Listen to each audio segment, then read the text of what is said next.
Hello, friends, and welcome back to Stories About Entitled People. Let's start our video with a story about how a Navy sailor turned a ridiculous punishment into the most satisfying uniform inspection of all time. But before we begin, best way to support our channel is to leave comments, like, and subscribe with the turned-on bell so you don't miss the new video every single day. Here we go. Petty officer kicks my perfectly polished shoes, so I make their life hell for a week. I was in the Navy for a little more than 6 years. My first duty station after boot camp was the Ceremonial Guard in Washington, D.C. The sailors who do presidential ceremonies and represent the Navy in major events, e.g., uniforms must be perfect. This will come in handy later.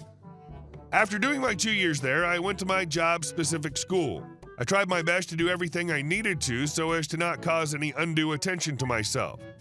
However, one day we had a uniform inspection where we were told we had to wear polished leather shoes and that any patent leather shoes were not allowed.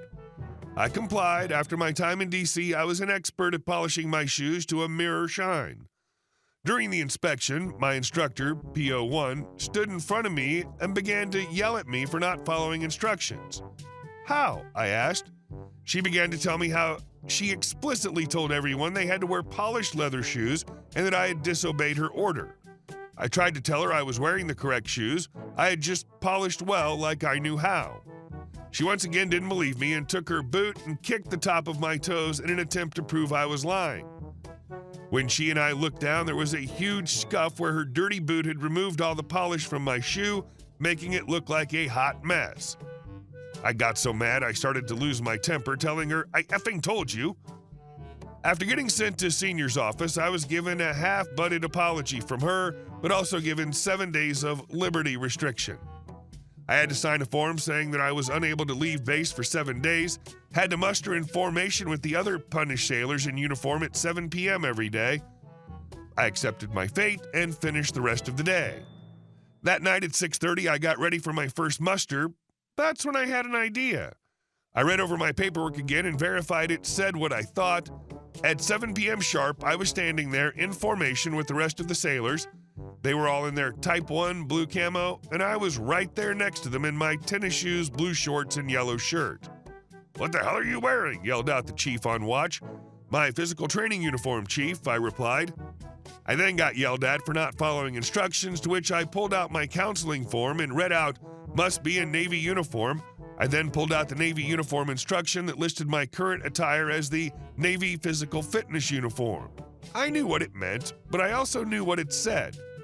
He got red in the face and told me he'd let me get away with it this time, but tomorrow I needed to be in this, gesturing toward the blue camo, or better.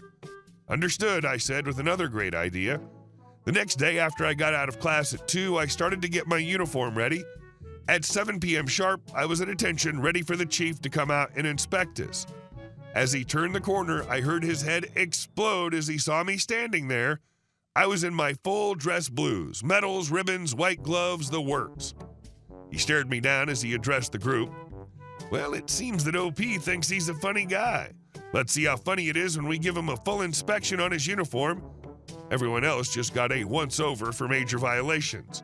He went back inside and came out with 2 other senior staff, the uniform regulations, and a ruler.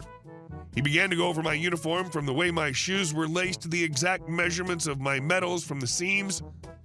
But if you remember, I'd just come from the Ceremonial Guard in D.C. I knew there wasn't a single thing wrong with my uniform. I'd made sure of that.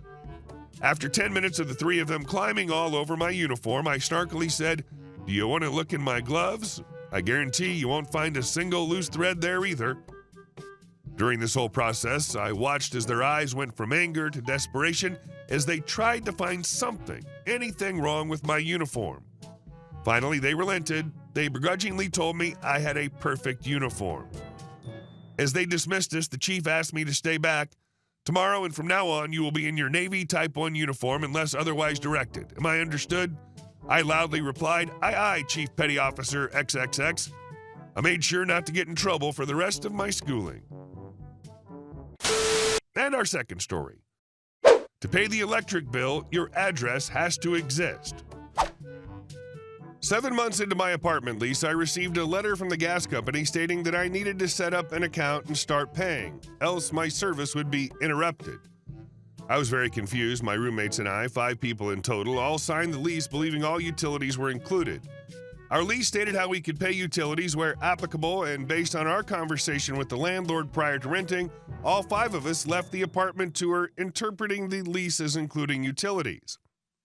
I truly don't know whose error that was, but the fact that all 5 of us believed the same thing makes me think someone on the building side was mistaken.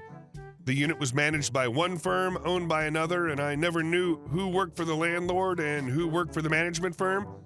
I sent an email to the landlord asking about this gas notice, and she tells me that utilities were never included and that I must set up gas and also electric accounts. I set up a gas account, and to my surprise, we've been charged no back bills at all. 7 months of free gas. One of my roommates goes to do the same with electric, but to our surprise, our apartment unit number is not listed on the website. Our building has 6 units, 101, 102, 201, 202, and so on, but for the 3rd floor, only one drop-down option exists, 3. There is no Unit 3. We call the electric company, who tells us that it's ultimately not our problem. If the landlord didn't include our unit number in their paperwork to receive building service, we aren't responsible for her mistake.